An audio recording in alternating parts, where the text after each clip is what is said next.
Good evening, everyone, and welcome to Shit Moms Won't Say. My guest tonight, she kind of has my dream job. I don't know. She created this dream job of mine, and I'm sort of hoping that through osmosis, by talking to her, I become a little bit cooler and not so hungry all the time. Okay. Professional eater and founder of EatingNYC, mom of one, a very young one. I can't wait to talk about it. Alexa Matthews, welcome to my show. Thank you. Thanks for the great intro. Oh, you're welcome. Like I said, it's literally the only thing I write down, and then the rest is just whatever the hell comes out of my mouth. So we'll try. We'll see. So before we get into this Big Mom 3, you have a baby. A baby, yes. He is baby. Almost 7 weeks old. And like I was telling you, it's been the fastest 7 weeks ever, but it's also been I don't know. I just don't remember life before. It's a whirlwind of time. I feel like there is no morning and there is no night. It all kind of just goes to one, and somehow you get the things done you're supposed to get done in the day sometimes. And right, if you get to the night and you're okay, did I eat? Sort of. Do I smell okay? Sort of. Good day. Good enough day. Totally fine. How's he sleeping? I hate to even ask that. That's such a mom question, but how's he sleeping? And I feel when you tell other moms I want to say he's doing so well. I already consent that whole future. But he's doing okay, actually, though, to be honest. He is doing okay. Good. He's starting to do 5 hours a night, which is great.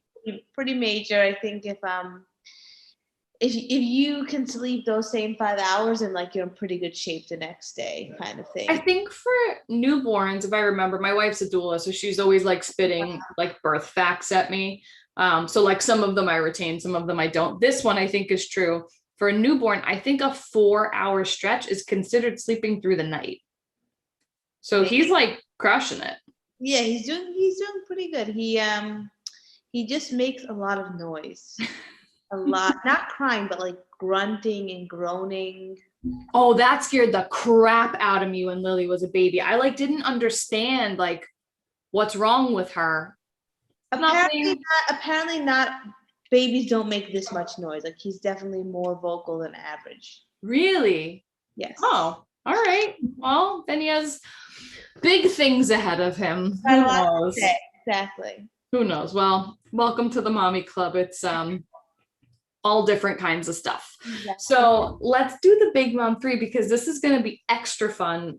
Because as I said to you before, I was well, do those questions that I sent you, and you're you never sent them. And I said, welcome to being a mom. I really thought I did. Or maybe I just didn't read them. Either way, you don't know them. So it doesn't matter who fucked it up. One of us did.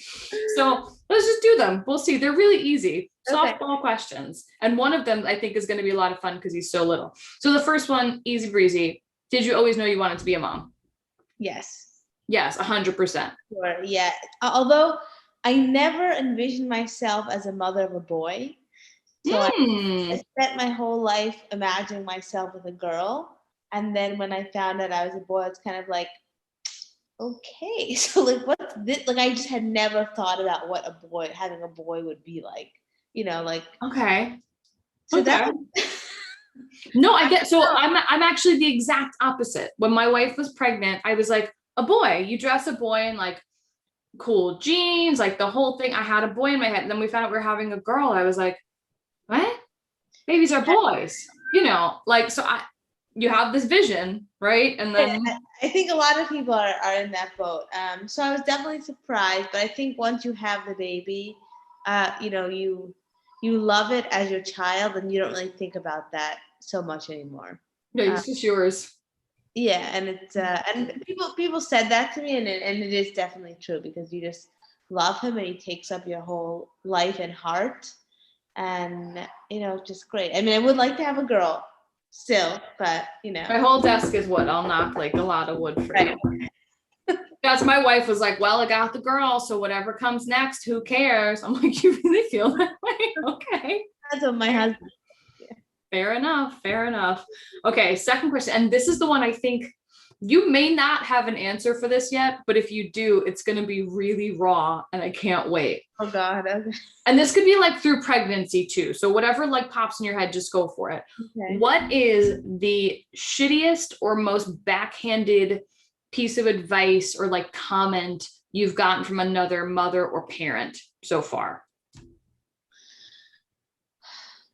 I would say how much people try to scare you about how you don't sleep. They make it sound like the world is ending. And I don't think it's so horrible. And second, I would say all the pressure around breastfeeding and the obligation to do it and the guilt you could feel if you're not doing it. Yeah. I think it's like I could see how it could really put someone in depression or really make them feel badly about themselves, because there is this whole obsession about it, and you have to just learn to rise above it and do what is right for you. And I think it's, for me, like I tried to do like the latching thing, and then honestly, after a few days, I was like, this ain't working. I'm like, and this is frustrating and this is stupid. So like I got pumps. I ordered like the fancy pumps. I pump. He gets a little, I don't have that much milk, but he gets what I get, and he gets formula. I'm like, he's happy, I'm happy.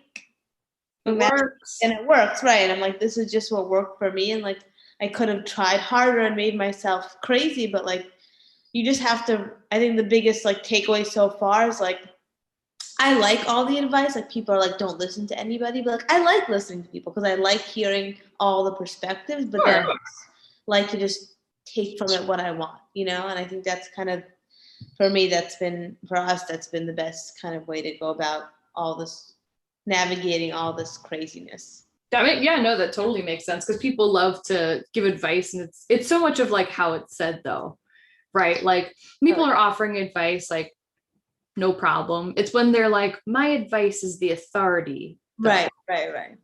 That kind of stuff. But like the whole like fed is best movement has been pretty cool, because I feel like a lot of women were, hey, we can't put this type of pressure on moms. Like that's crazy. So that's something positive, I think, about like a lot of people having similar stories and logic behind not breastfeeding or breastfeeding, and just kind of saying like, it's what worked for me.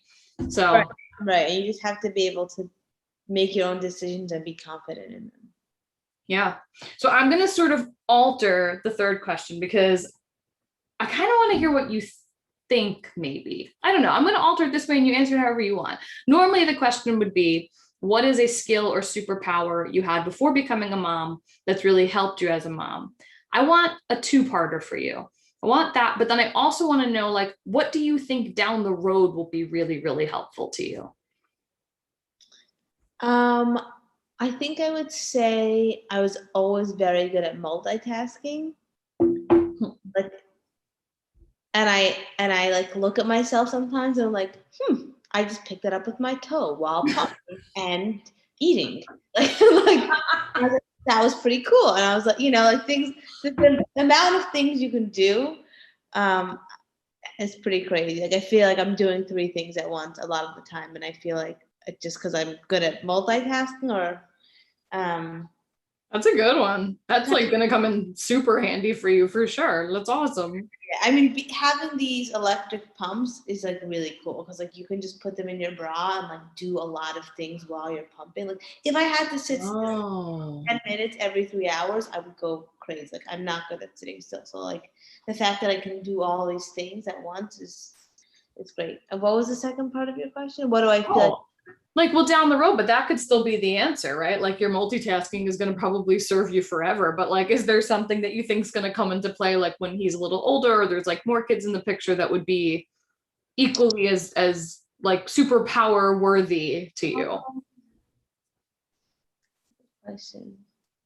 And you might have to answer me in like 3 years. I don't know, The one thing, and this was through pregnancy and now, is that I wish I was able to lift more heavy things, because you're not supposed to do that when you're pregnant. You're not supposed to do that when you have a baby. And like, I'm very impatient. Like if I want to move something now, I want to move it now, and I don't want to wait for my husband to help me move it. So like, I don't know if I'm going to become that much stronger later, but I wish I could just lift a lot of heavy things and just move them on my own. So are you saying that you're going to just start to like get like super jacked now? Like that's okay, I get it. No, that makes sense. That's a good. But you get impatient. I mean, you know, when you're pregnant, you can't lift things. And now it's like, I feel fine, but I'm still not supposed to lift things without weighing more than the baby. And it's like, I would just wish I can do just it. Want to do it. Yeah. Like, I don't like waiting on someone. Can you move this for me? You know, like. I just want to do it. Right. That's a good one. All right. Well, like in a couple years, we'll check back. And if you have like super guns, we'll know what happened. So let's talk about my dream job that you've created. So you're the founder of EatingNYC. So talk to me a little bit about it. What is it? What does it do? How did it start? So it is a Instagram and blog. I started in 2014. It was just a hobby I was writing about restaurants, and I thought it would be fun to take pictures of the food that I was eating at the restaurants. And it was just a hobby. And then, you know, it was kind of when Instagram was just starting. So I had no idea that it could ever be something like monetized. And it started becoming a lucrative business, and I've been doing it full time now for 5 years. It's my dream job too. I didn't know it was my dream job until it became my job, but it's really awesome. You know, primarily what I do is work with brands to create sponsored content, but I also have a background in social media marketing and public relations. So I now also do some consulting for restaurants on the side, which is really fun for me. And it's great. I mean, I have a really nice community of people, and I've gotten to meet such good people. And if you know anyone else who works in hospitality, I'm sure they'll tell you that the people in the industry are really, really nice.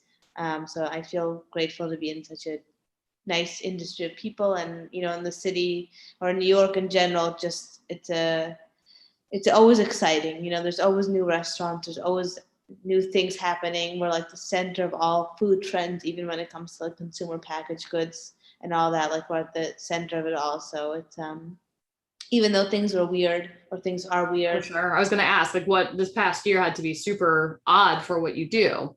Yeah, super odd. I mean, I had to change my business a lot and do a lot more like at home cooking, and you know, focus a lot more on recipes and consumer packaged goods and things like that. But you know, it worked. It still works. But yeah, it's very fun, and you know, I feel fortunate to like what I do so much. It's great. It's cool. Like it's such a like cohesive piece of the internet, right? Like, so I'm in my real life, right? Like sales and marketing. So I'm always pre-COVID sort of taking people out to dinner and lunch and things. I hate like the open tables of the world. They're just not useful.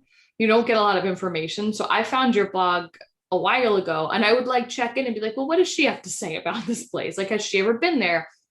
I got so many recommendations from places you've been.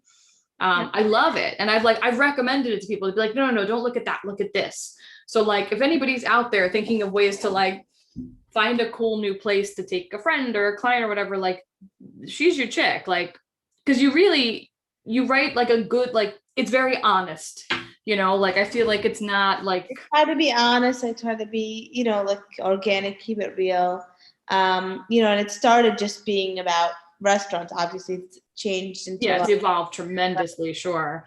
But I mean, food is something that every single person can relate to. I mean, if you don't know someone and you want to start a conversation, you can ask them about restaurants or what they like to eat. I always say it's like the one connector of all people, because that's how I see it. But you literally have to eat. Everyone's got to eat, and everyone has an opinion, you know, about what they're eating, and it's just it's great. I mean, it brings people together. There's so much about it that I feel is wholesome. Yeah. And it's great because I think the people who follow me, they're not there to, you know, cyberbully or be mean. They're all there to just enjoy looking at good food and get something useful out of it. So it's true. We all just love food, but you sort of just like set me up for my questions. You're like, everybody has an opinion on food. So I'm going to ask. I want to know, like, what's your favorite? And I was going to ask what's your least favorite, but I don't think it's like, it's not a nice question. So I'm not going to ask it. If you happen to want to answer it, go ahead. But I'd love to know, like, what's your like favorite restaurant? I don't want to say like this past year because it's been a weird year, but like, what's your favorite restaurant you've ever been to in the city? So I do have a go-to response because this is like probably my most asked question. I'm sure. Yeah. And this restaurant, I tell people to go here all the time, but it's L'Artusi. It's an Italian restaurant in the West Village. It's been around for a while, and it kind of just checks all the boxes. It's like the ambiance is great. It's like trendy, but it's also romantic. And the food is simple, but it's still modern and good. And it's just special. Like we always go there. Normally we'll go for a birthday or something. And it's just great food, and it's a special restaurant. I just think the ambiance is fantastic. And yeah, it's one of those restaurants I feel like people know it, but it's not like so overhyped. Yeah. Like a Carbone or something. Yeah. This still has like a very quaint kind of vibe to it, which I really like. Charming. I love that. Well, so I'll replace my other question with this question then. So obviously with like this past year being so weird, what do you think, like for a new restaurant coming out, like what do you think the bounce back has to look like? Like what are the boxes they have to check to be successful now? That's a great question. I mean, I think the number one thing, if a restaurant is thinking of opening now, I think the real estate of where they're located is massive. Because I think so many restaurants, just based on where they were, really suffered. For example, it could be a restaurant that wasn't conducive to outdoor dining. If you were on a bad street and you couldn't do sidewalk dining, you were kind of screwed for a year because you couldn't see people outside.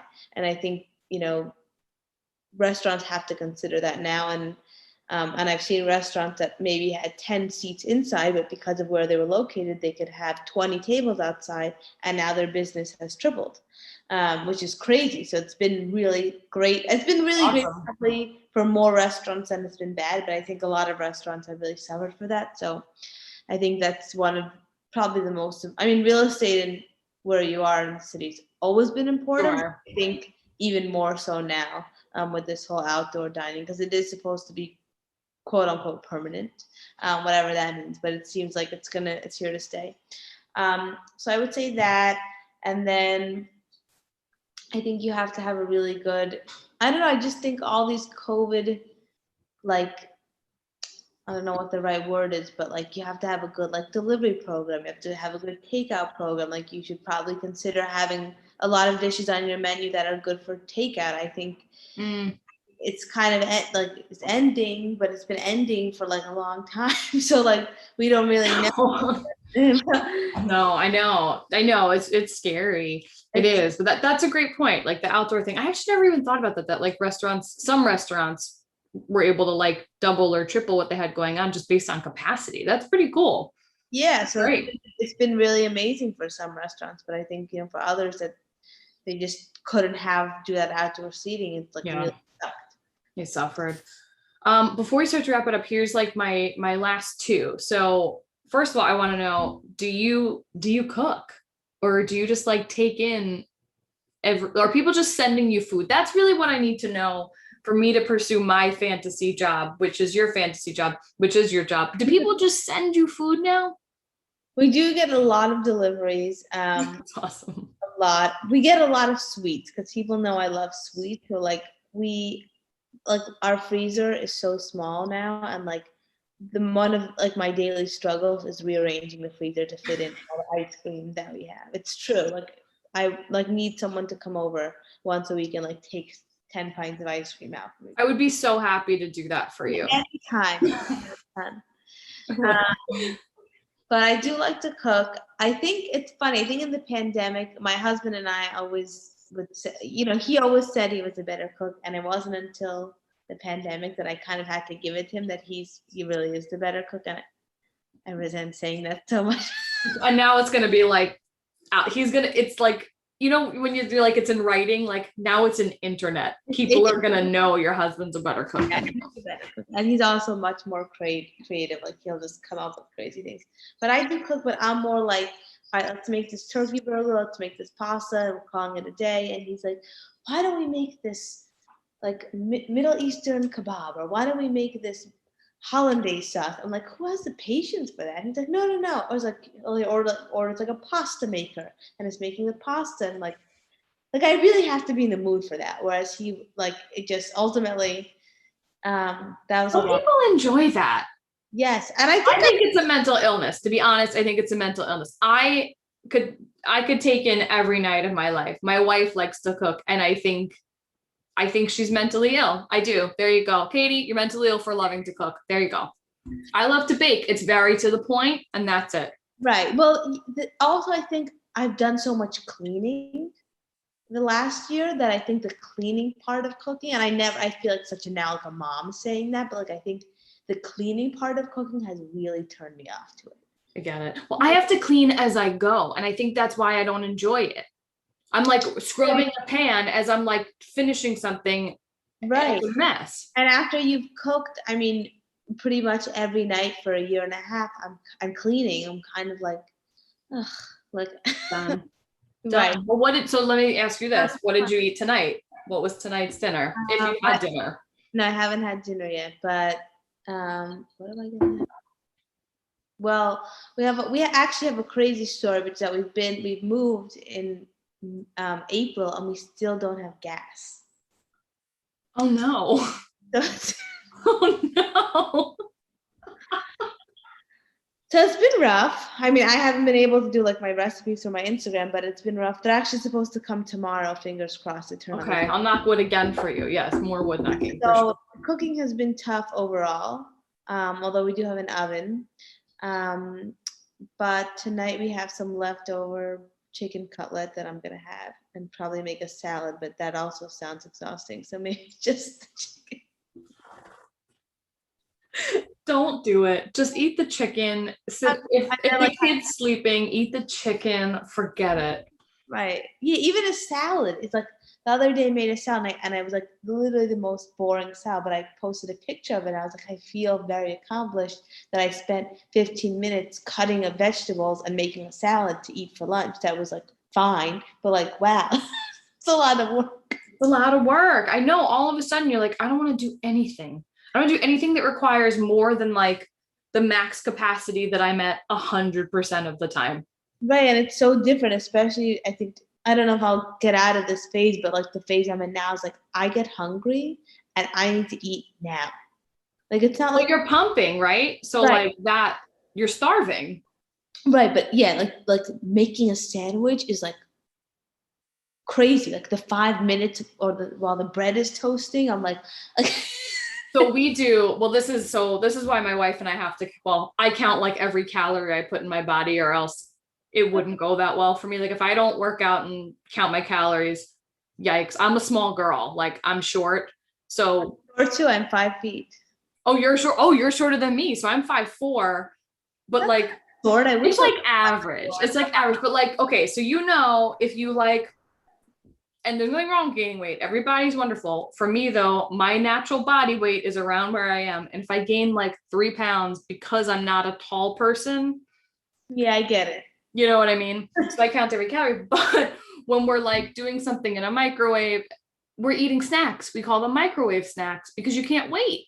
Right. Yeah, wait. That was the whole point of that story, is that I'm sitting in my freaking pantry eating snacks as we're like toasting bread or heating something up. Right. Yeah, I'm just in a place where I can't wait. Like as soon as the hunger hits, it's like 30 seconds. Like that's all. And you need to like eat because you're doing the pumping. I have no excuse. She's almost 2. I have no excuse other than like just rabid hunger. Like this, I don't know. It's who you are now. Right. Yeah. Those are things I wonder. Like, will I always be this? I don't know. It's weird. This hungry. I feel like that like ebbs and flows in life though. Like I think everybody goes through phases when you're like, I'm just insatiably hungry. All the time. Right. Yeah. And then like there's times when you're just not. But I think your eating habits or the way you think about eating when you get pregnant and then after pregnancy is Like it's very different than what it was before. Like, you know, Yeah. oh, I had so much bread. Like I was like, oh, bad day. And now like I don't even think twice. Just eat it. Right. But I used and I see my friends now, they're like, oh, like we're going to dinner, but we can only order like one pasta. And I'm like, really? Like what difference does it? You know, but like I used to be like that. I used to be like that. I know, sure. We should only just have one. But now I'm like, does it really that like am I really gonna look that different tomorrow if we had No, and you're gonna be so much happier because you had it. Right. You really are. The problem that comes in, so like this is not new mom advice. This is like just logistics. So like my daughter's almost 2. So now we're, you know, she eats everything. We're in snack phase. I just have to remind myself that just because she's having chicken nuggets doesn't mean I need to make myself one just to like be part of the party. You know, like that's where sometimes I'm like, all right, Jess, you don't need that. But like eat the pasta. Who cares? It's good. And you live in New York, like eat the pasta. Right. So it's things like that. I'm like, will I ever go back to being like that or not? Like I really don't know. Probably not. I think you've seen the light. You know, you've seen the light. Eat the fucking pasta. It's fine. Eat it. Order the pastas and call it. Exactly. Get your own pasta and enjoy it. Well, listen, my friend, I'm going to start to wrap it up with you because you have a 6-week-old and you need to go eat because I see it. I saw you were like, chicken cutlets and like, it's time. So I have 2 final questions and then you can go have your chicken cutlets. Thanks. So first question of my wrap up, and this is fun because he's 6 weeks. What is something right now at his current age that you cannot live without as a mom? Like in terms of him? Yeah, like is there a product? Is there a thing? Is there like a mental state? Whatever it is. Like for me or for him? For you, like that you wouldn't be, for you, like that you wouldn't be able to survive without right now. Oh, those pumps. There you go. Pumps. Yeah. They're like game changers. Like, wow. I don't know how people have to sit still while pumping or how they had to do that before. Like I couldn't imagine that. I think it's made it much easier. Yeah. Pumps. Love it. All right. My last question. What is something you know now that you wish you knew before becoming a mom? I mean, I would say like be patient, but like I feel like actually I learned this recently that if you don't know why he's crying, like 75% of the time it's because he has to burp. That's my favorite answer I've ever gotten to this question. Because most people are like, I just wish that I knew how much I could love something. And you're like, no, 75% of the time the kid has to burp. I love it. It's a great answer. It's true. I mean, it's like he cries and like he didn't poop. He just ate. And it's like, well, just keep going. He's going to burp. And it's like 10 minutes later. And it's like, yep, there it was. He had to burp. Right. And there's only so many things they can do at that age. They're essentially just like shitting potatoes, right? Like that's what they do. They eat, they poop, and they burp, and they sleep, and they cry. That's it. And they snuggle. Oh yeah, and they snuggle. Well, yeah. Snuggle. In theory. Well, listen, thank you so much for being here. Where can everybody follow you? What's the best way to find you? EatingNYC on Instagram and my website, eating.nyc. But these days I'm mostly on Instagram. Once I have guests, then I'll be back to cooking and blog posting. But perfect. If you want to know how to make a really boring salad, please follow at EatingNYC. No, really, like, thank you for being here. I love everything you post. Like I said, I've been following you for a long time. I think what you do is wonderful. You're like a great alternative to just the like lackluster experience of like other people talking about New York restaurants, and like you give a real nice like overview of things. So everyone go follow Alexa. Good luck with your 6-week-old, and thank you so much. Good luck with the potty training. Thank you. We're getting close. We'll see. Yeah, they say this phase is the hardest, but I think it gets harder in each phase following this one. But it gets different, you know. There's always something. There's always something that you're gonna be like, I'm gonna kill them, like because you're scared that you're gonna kill them. But your only job is to keep them alive, so you'll be fine.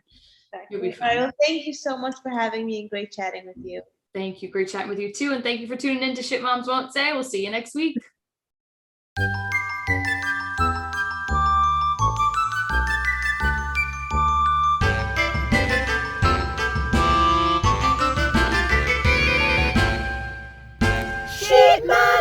won't say.